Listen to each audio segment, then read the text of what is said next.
تحول وضعیت یا استاتوس بار در پایین ترین قسمت صفحه اتوکد قرار دارد که شامل اطلاعاتی در مورد موقعیت فعلی ترسیمات، شکل ظاهری و تنظیمات صفحه هستش.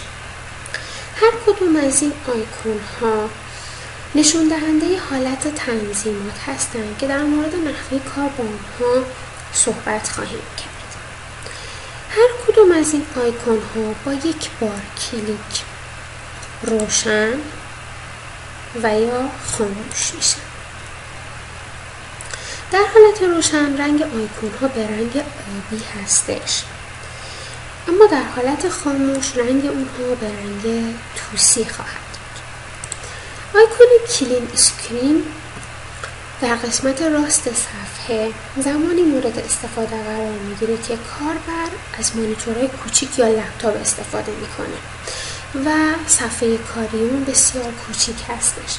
با کلیک روی این آیکون اتوکد تمامی پالت ها و تمامی ابزارهایی که در صفحه کاری ما هست رو حذف میکنه و فضای بیشتری رو در اختیار کاربر قرار میده.